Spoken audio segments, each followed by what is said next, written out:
Good morning, residents in the city of Tshwane. I'm Alderman Hannes Kutsia. I'm the MMC for Community Safety, and with me is standing the members of IBEC, which is the TMPD and all the other different stakeholder departments. We are here in Marabastad this morning. We've given notices to these people, and you'll see that behind us, we clean up this morning. We're not here to take jobs away from people. We are here to clean our street, whatever they're calling it, the street traders. And what we have done also is we encourage them. I've just spoken to a group of people to say that city planning will come, and then they can actually put them on the list. We can assist them to apply for the licenses on the street trading, also health certificates, all that kind of thing. So we are rebuilding a city, but we need to apply the bylaws, and therefore we thank you for your cooperation. You can see even the people standing around, they're not aggressive, because I think the way that we treat them with respect. We treat them so that we can show them that we're here to uplift them and not to break them down. But I thank you for the team, Brigadier and Colonel, and all the other officials that's with us. Thank you for your help, and thank you for your protection. This is a city under construction, and therefore we want to make sure that you have a safe city. Thank you. Thank you. In Pretoria, the city of Tshwane has intensified its enforcement of municipal bylaws, with illegally constructed structures becoming the latest focus. The operation took place in Marabastad, an area where questions surrounding informal development, trading and compliance have increasingly placed pressure on authorities. For the municipality, the issue is straightforward. Development cannot simply happen without regard for planning requirements, building regulations and municipal bylaws. But for those affected, enforcement can have a very personal consequence. A structure may represent someone's investment, a place of business, or in some circumstances, a source of income. That is why scenes of demolition often generate strong reactions.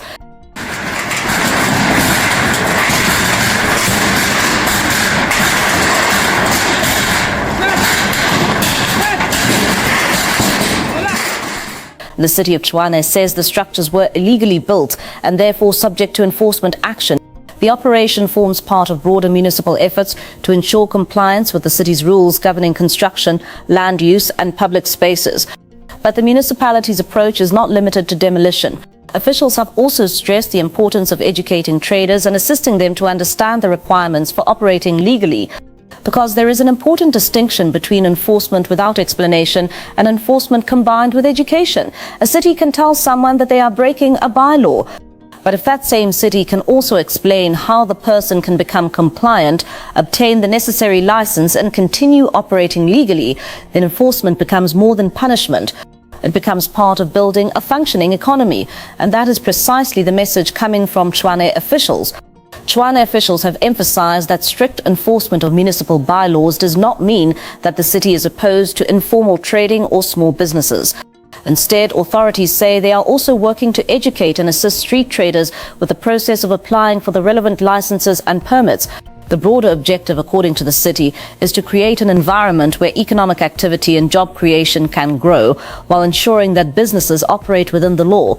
And this is where I believe the conversation becomes more interesting, because cooperation matters. If authorities are saying, we will tell you what the law requires, we will help you understand the licensing process, but you must also comply, then the responsibility does not sit entirely on one side.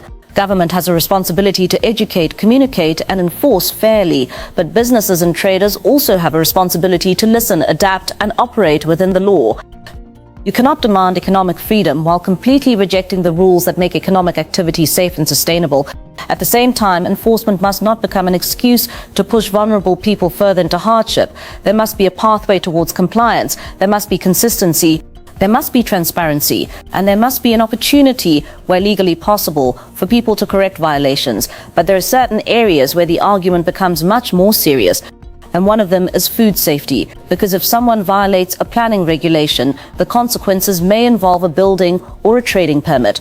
But when a food business allegedly fails basic hygiene requirements, the consequences can potentially affect the health of every person who buys that food. And that takes us to Johannesburg. In Johannesburg, officials from several government departments conducted blitz inspections in Ward 123 on Friday. Employment and Labour Minister Nomokazazana Meth, Johannesburg Mayor Dada Marero and officials from various agencies were among those involved in the operation. The objective was to inspect businesses for compliance with labour, health and other regulatory requirements. But what officials reportedly encountered at one Hillbrow butchery quickly became one of the most disturbing parts of the operation. The business was Siesta MTN Butchery, and inside, inspectors reportedly encountered several cats. Some were allegedly seen eating meat. Officials also reportedly found people sleeping inside the business. There were concerns around how meat was being handled, worker protective equipment, and other compliance requirements. And then came a response from the floor manager that attracted considerable attention. Let's pause here.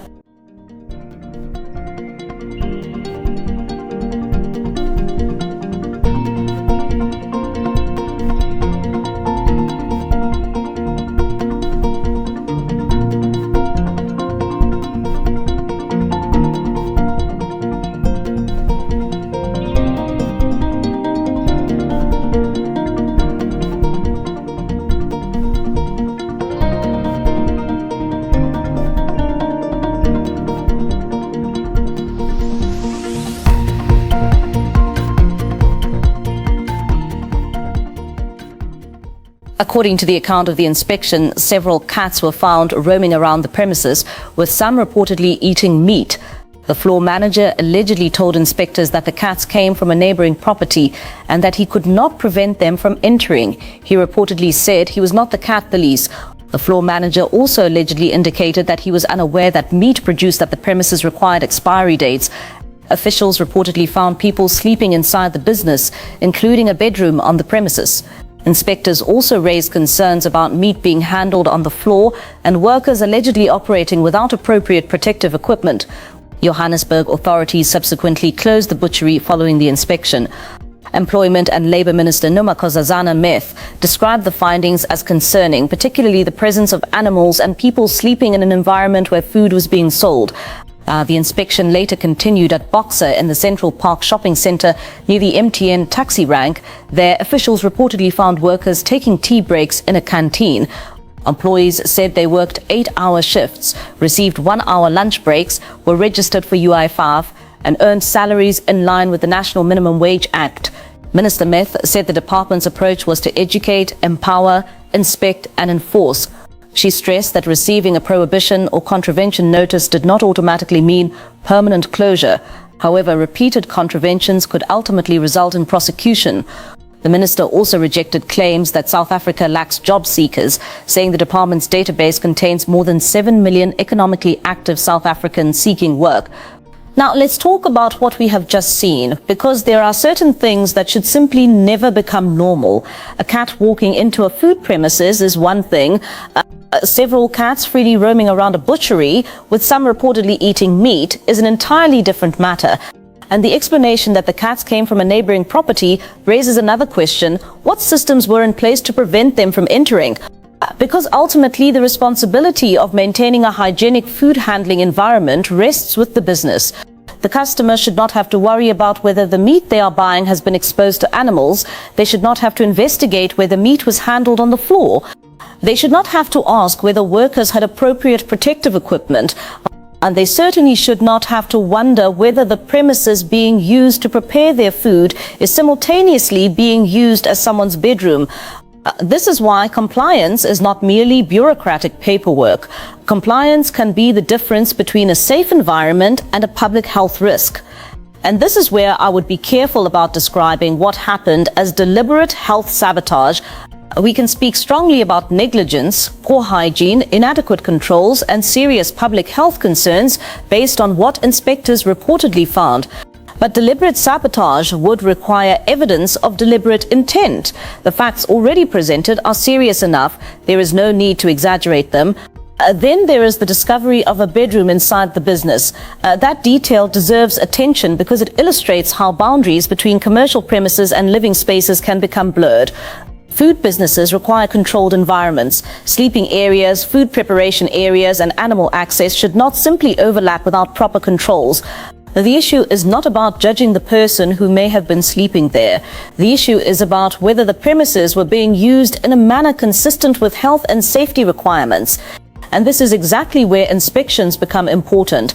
Customers only see the front of the business. Inspectors look behind the scenes. They check the working environment. They check compliance, they check labor conditions, and they identify risks that an ordinary customer may never see. And now we can connect Johannesburg back to Tshwane.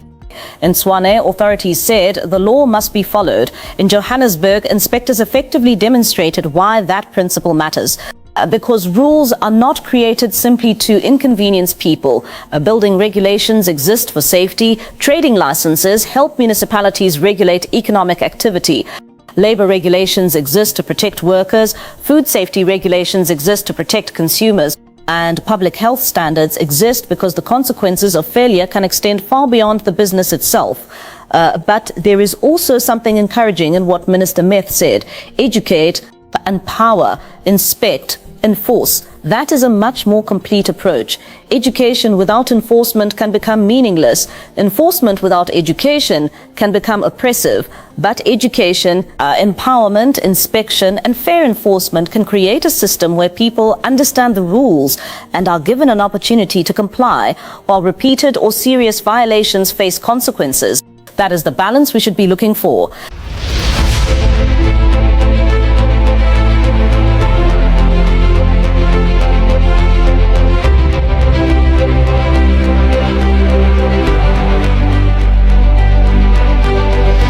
Mlungisi Mabaso, MMC Human Settlements in the city.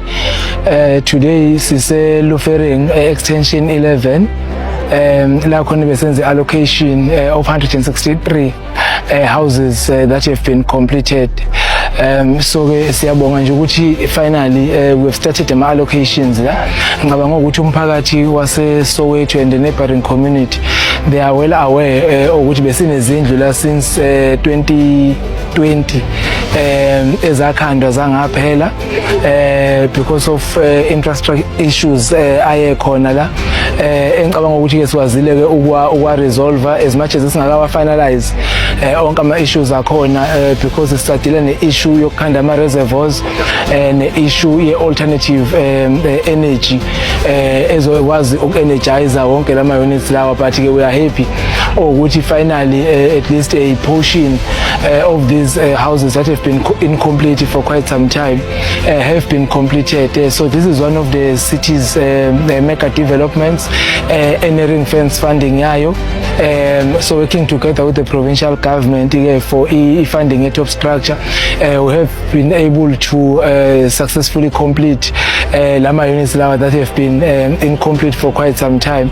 So we are very happy with the progress, and we are happy ukuthi ama beneficiaries today our 163 awazile ukuthi athole izindlu zawo, and the commitment ukuthi is complete the additional incomplete houses ikhona, umsebenzi saqhubeka on the ground, and we believe ukuthi ngisingathe nje isikhathi eside kakhulu so bese sibuyile futhi sizo allocate abantu lana ke maningi ama projects esinawo eJohannesburg. We've got a lot of mega developments njengoba allocate lana akhona namanye ama mega developments la sikhanda khona izindlu with an intention ukuthi sipushe nje housing backlog yethu abantu baseJohannesburg bekwazi ukubona ukuthi ngempela we are serious about addressing and tackling the housing backlog that we've been tackling with since 1996. Igama lami nguNelisiwe Masikane, ngishade nobaba Mabheka Masikane. Namhlanje I'm very happy ngokuthola umuzi. uNkulunkulu angazi ngambonga ngithini abase housing, uNkulunkulu ababusise kakhulu ngento abasenzele yona namhlanje. Ngithola umuzi onejaridi elikhulu omuhle. Ngihappy ngalendlela ukuthi angikhoni nokubamba inyembezi zami ezokunjabula akuzona ezokukhala nje ezenjabulo ngendlela engijabule ngakhona. Abantu base housing bangenzele ubulungiswe ngingabazi ukuthi ngathini. So ngiyacela nakwabanye ukuthi babekezele. Nginami ngibekezelile from 1996 njobe izophuma namhlanje, nabanye ngicela ukuthi babekezele bazi ukuthi ekugcineni kodwa uNkulunkulu uzobenza ubulungiswa. Ngiyabonga. At first, these stories may appear completely unrelated, but they are actually connected by one word: governance. Governance means having rules. It means enforcing those rules. It means protecting people. It means creating opportunities for legitimate businesses. It means protecting workers and consumers. And it also means delivering services that improve people's lives. The message from Tshwane is that economic growth and job creation matter, but lawlessness cannot be allowed to become the price of doing business. The message from Johannesburg is that food safety and labor standards cannot be treated casually. And the message from the housing handovers is that government must also be judged by what it builds and delivers. So perhaps the real question is not whether government should enforce the law. It should. The question is whether enforcement is consistent, transparent, fair, and accompanied by education and reasonable opportunities to comply. And whether that same government is equally determined to deliver the services people depend upon, because people deserve cities that are orderly, they deserve businesses that are safe, workers deserve protection, traders deserve clear pathways to operate legally, consumers deserve safe food, and families deserve decent homes. That is what functioning governance should ultimately look like. Not simply demolition, not simply enforcement, not simply promises, but accountability, compliance, opportunity, and delivery. And that brings us to the end of today's discussion. We have looked at enforcement, we have looked at compliance, we have looked at public health, and we have also looked at the other side of governance, delivery, and the restoration of dignity through housing. But I want to hear from you. Do you believe municipalities are getting the balance right between enforcement and education? Should businesses that repeatedly violate regulations face tougher consequences? And when government does deliver, whether through housing, infrastructure, or other services, should those achievements receive greater recognition? Let me know what you think in the comments. If you found this report informative, like the video, share it with others, and subscribe to the channel for more detailed coverage and analysis. I'm Ivy Smith. Thank you for watching. Stay informed, stay engaged, and keep asking the difficult questions.